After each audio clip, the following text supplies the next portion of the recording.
Hey guys, what's up?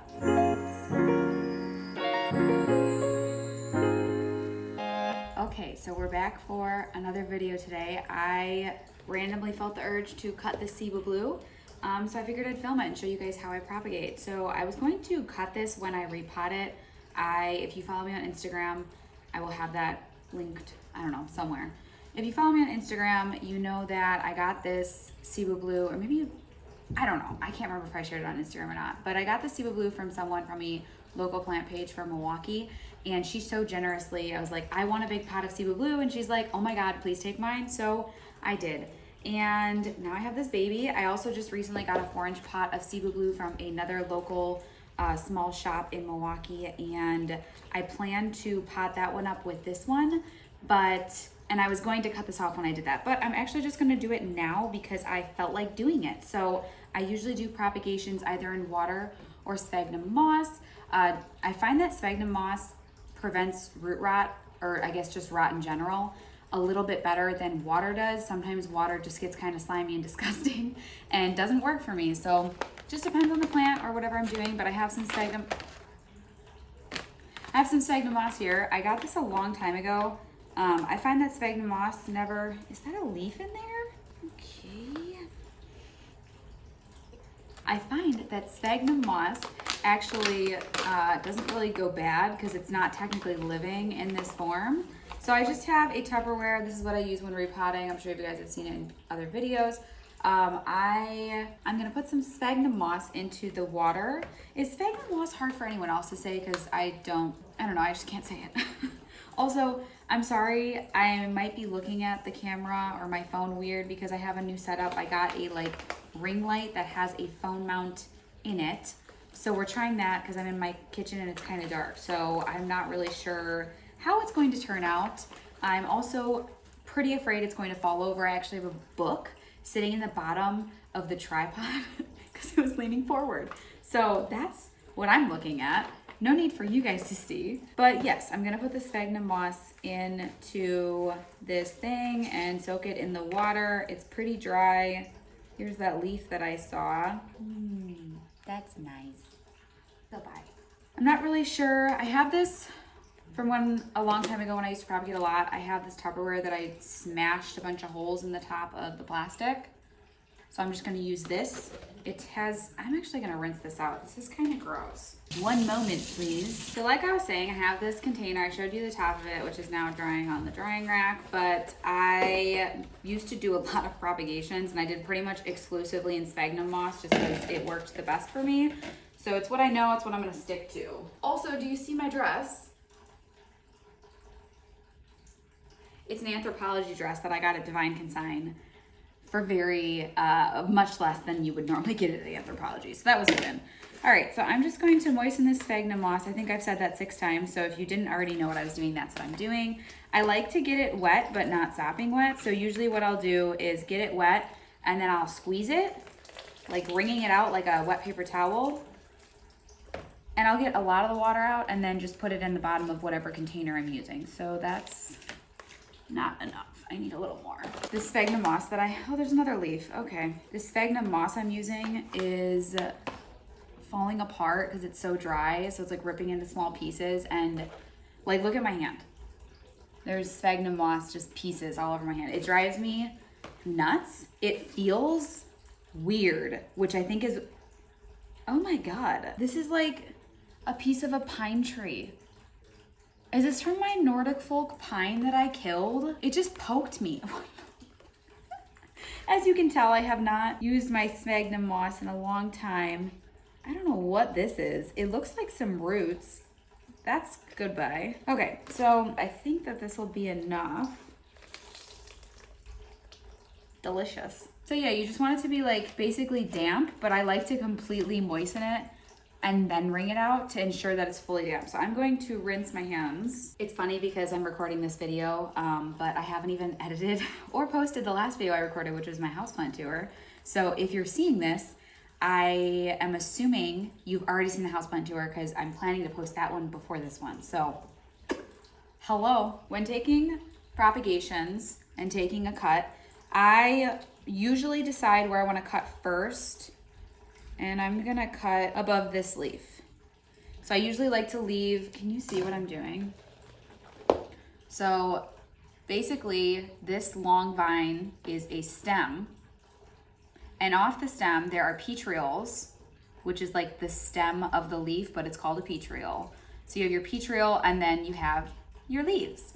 So you want to cut in between where the petiole meets the stem because that's a node. And on pothos, a lot of them have like a nubby aerial root that's coming out, so it'll help you identify where the the nodes are. So you want to cut in between the nodes basically. So I'm going to cut above this leaf because it's starting to die off, so I'll probably just take that leaf off of that node and just do a node cutting. So I'm going to give it a little space below that node, and I made my cut. And I'm going to make one more cut on this plant right here because there is just a bunch of nodes with no leaves, and I think that's stupid. So the hope is that,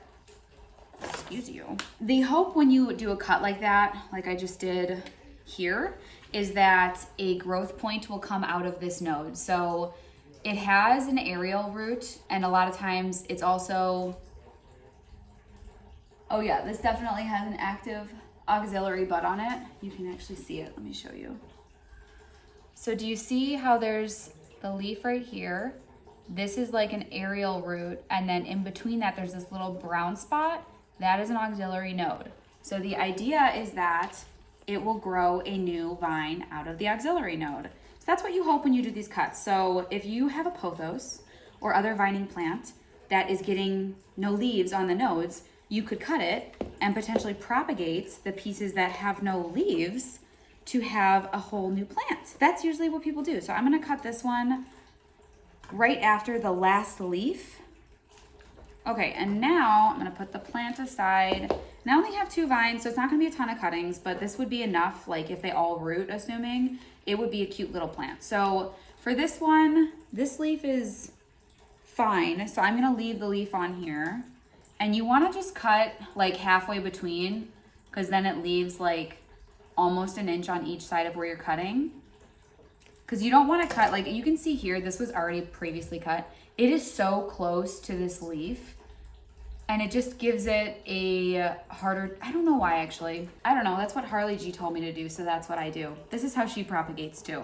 So we have a leaf cutting, and then this is basically gonna be a bunch of leaf cuttings and a couple just node cuttings. So I'm just gonna go ahead and cut off these leaves. So you can see here, this is a big chunk of this is just a little too long right here. So I'm gonna cut like right there so that there's not so much vine. Because if you have a bunch of extra vine like this, it's more at risk of rotting, which you don't want because then you won't have viable cuttings. So I'm just gonna go ahead and do that for all of this. All right, and now this is just a node. So again, I'm still doing the same thing, but obviously it's just a node. Here's an example actually of what I was talking about with the auxiliary bud. So this plant was originally cut here at this point. I just cut it here, but it was cut there and it had grown out this offshoot out of his auxiliary bud. So that's exciting. This one, we will see if it has another auxiliary bud. It may not, so it might just root.